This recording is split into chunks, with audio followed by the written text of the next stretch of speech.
Assalamualaikum warahmatullahi wabarakatuh. Salam sejahtera untuk kita semua. Selamat pagi sahabat kanal PBSI semua.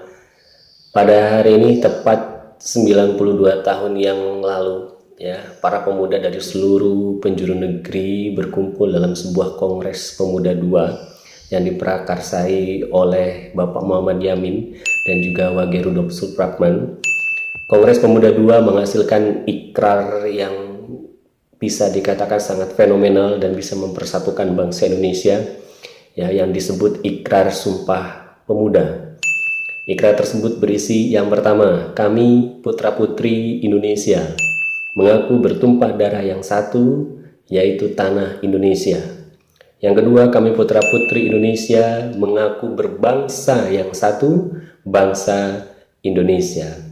Dan yang ketiga, kami putra-putri Indonesia menjunjung bahasa persatuan, yaitu bahasa Indonesia. Kongres Pemuda II dihadiri kurang lebih sekitar 700 peserta, namun yang tercatat di buku sejarah hanya 80 peserta saja. Dan perlu sahabat kanal PBSI semua ketahui, ternyata dari 84 peserta yang tercatat atau dari 700 peserta semua yang hadir pada Kongres Pemuda II tersebut, ternyata tidak hanya dihadiri oleh para pemuda saja, tapi ada juga para pemudi yang hadir pada Kongres Pemuda tersebut. Yang tercatat ada 6 orang pemudi yang hadir pada kongres tersebut.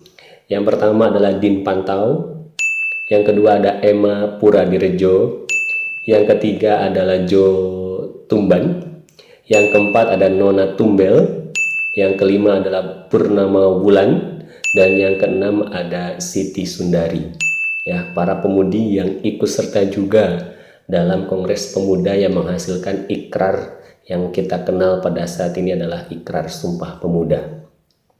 Salah satu isi dari Ikrar Sumpah Pemuda adalah menjunjung bahasa persatuan, yaitu bahasa Indonesia. Kita sebagai mahasiswa yang menempuh program pendidikan bahasa dan juga sastra Indonesia patut berbangga hati karena kita termasuk salah satu yang ikut serta dalam memaknai dari Ikrar Sumpah Pemuda tersebut, yaitu mencintai bahasa Indonesia. Tanpa adanya bahasa Indonesia, kita tidak akan pernah tahu apakah kita bisa bersatu dari Sabang sampai Merauke. Ya, karena tanpa adanya bahasa Indonesia, dengan hanya mengandalkan bahasa daerah, maka kita hanya akan tinggal dan diam di daerah masing-masing, tidak bisa berbaur dengan daerah satu sama lainnya. Namun dengan adanya bahasa Indonesia, itu bisa menyatukan kita dari seluruh penjuru negeri, bisa kemana saja, bisa menempuh pendidikan di mana saja, bergaul dengan siapa saja. Ya, maka tugas kita sebagai mahasiswa dan sebagai pemuda, ya, bagaimana kita bisa memaknai Ikrar Sumpah Pemuda ini dengan cara mencintai bahasa Indonesia dimanapun dan kapanpun kita berada. Gunakan bahasa Indonesia, lestarikan bahasa daerah, dan kuasai bahasa asing. Selamat Hari Sumpah Pemuda yang ke-92. Semoga Indonesia bisa semakin jaya. Terima kasih. Salam literasi.